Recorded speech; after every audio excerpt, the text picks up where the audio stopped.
আমি অর্পণ। আশা করি সবাই ভালো আছেন। সবাইকে আমার ঘুরে দেখো পৃথিবী চ্যানেলে স্বাগত। হাওড়া টু গ্যাংটক যাত্রার এটি দ্বিতীয় পর্ব। যাত্রাপথে আমি তিস্তা নদী ও প্রকৃতির বর্ণনা তুলে ধরব। আশা করি সবার ভালো লাগবে।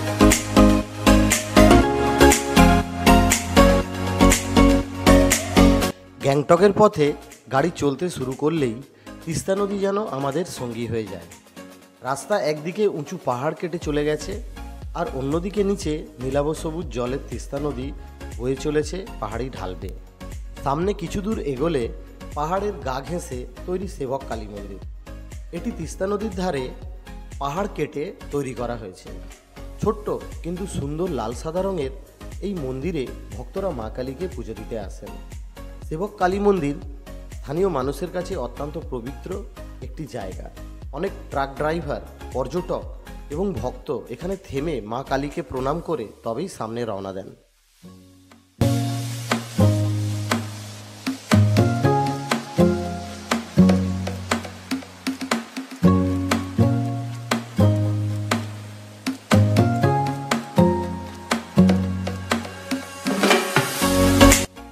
গ্যাংটকের পথে যাত্রা শুরু করলেই সবচেয়ে প্রথম যে জিনিসটি মনে দাগ কাটে তা হলো তিস্তা নদী। পাহাড় কেটে বানানো আঁকাবাঁকা রাস্তাটি যেন এক মুহূর্তের জন্য নদীর সঙ্গ ছাড়ে না। গাড়ি যেমন এগোয়, তিস্তা ঠিক তেমনই আমাদের পাশে পাশে বয়ে চলে। রাস্তার একদিকে উঁচু পাহাড় মাথা তুলে দাঁড়িয়ে আছে, ঘন সবুজ বনভূমি আর লতা গুল্মে ঢাকা। বর্ষাকালে এই পাহাড়গুলো থেকে সব ঝর্ণা নেমে আসে, রাস্তার ধার দিয়ে জল বয়ে যায়, যেন প্রকৃতির সুরেলা সঙ্গীত। আর অন্যদিকে নিচে গভীর খাদ, সেখানে তিস্তার নীলাভ সবুজ জল গর্জন করতে করতে ছুটে চলে। অনেক সময় রোদ পড়লে জলের রং আরও ঝকঝকে দেখায়, আর মেঘলা দিনে নদীটা অপূর্ব সুন্দর হয়ে যায়। সামনে বৃষ্টি ভেজা দিনের এক মনোরম মুহূর্ত। গাড়ির কাছে জলের ফোঁটা জমে আছে, যার আড়ালে দেখা যাচ্ছে পাহাড়ি রাস্তা। বাঁদিক দিয়ে একটি গাড়ি এগিয়ে চলেছে, আর ডান দিকে তিস্তা নদী তার তীব্র স্রোত নিয়ে বয়ে চলেছে পাহাড়ের ফাঁক দিয়ে।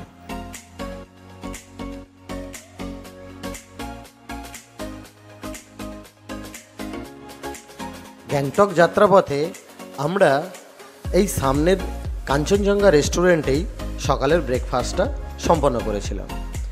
তারপর আমরা সবাই মিলে বাইরের পরিবেশটা খুব সুন্দরভাবে উপভোগ করছিলাম।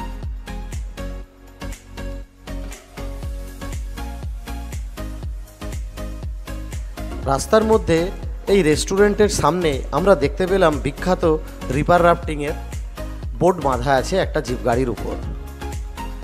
এই ধরনের গাড়ি সাধারণত তিস্তা নদীর ধার ঘেঁষে রিভার রাফটিং ট্যুরিজমের কাজে ব্যবহৃত হয়। উপরে বড় ফোলানো নৌকাটি হলো রাফটিং বোট, যা দিয়ে দল বেঁধে তিস্তার স্রোতের মধ্যে নামা যায়। জিপ গাড়ি নিয়ে নৌকো ও প্রয়োজনীয় সরঞ্জাম নদীর ঘাটে নিয়ে যাওয়া হয়।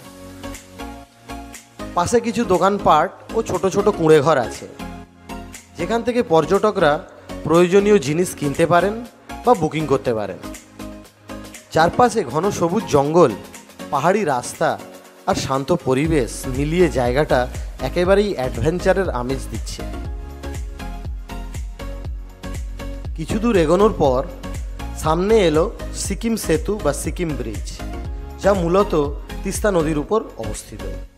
এটি পশ্চিমবঙ্গ ও সিকিমের সংযোগকারী একটি অত্যন্ত গুরুত্বপূর্ণ সেতু, যেখান দিয়ে যানবাহন গ্যাংটক সহ সিকিমের বিভিন্ন স্থানে যাতায়াত করে। এটি NH-10 উপর অবস্থিত।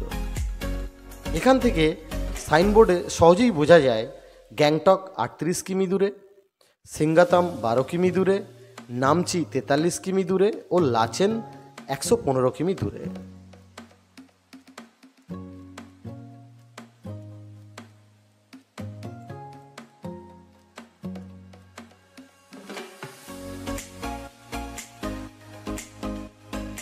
সেতুর একদিকে প্রবাহিত হচ্ছে প্রশস্ত নদী, আর অপরদিকে দেখা যাচ্ছে পাহাড়ি শহরের ব্যস্ত জীবনযাত্রার ছবি।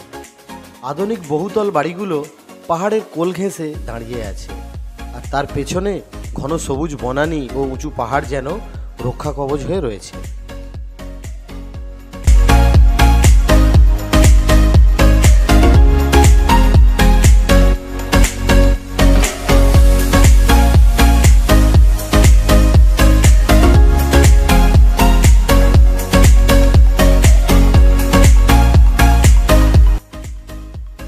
দুপাশে ঘন সবুজ গাছপালা, পাহাড়ি জঙ্গলের ছায়া রাস্তাকে ঠান্ডা আর মনোরম করে তোলে।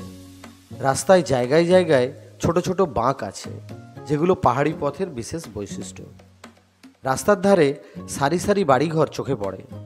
এগুলো সাধারণত বহুতল বা 2 থেকে 3 তলা বিশিষ্ট, রঙিন টিনের ছাদে ঢাকা। লাল, সবুজ, নীল বা রঙিন ছাদের কারণে এগুলি পাহাড়ের পটভূমির সঙ্গে একেবারেই মিশে যায়। প্রতিটি বাড়ির চারপাশে সবুজ গাছপালা, ফুল ও ছোট বাগান থাকে, যা জায়গাটিকে আরও শান্তিপূর্ণ ও আকর্ষণীয় করে তোলে।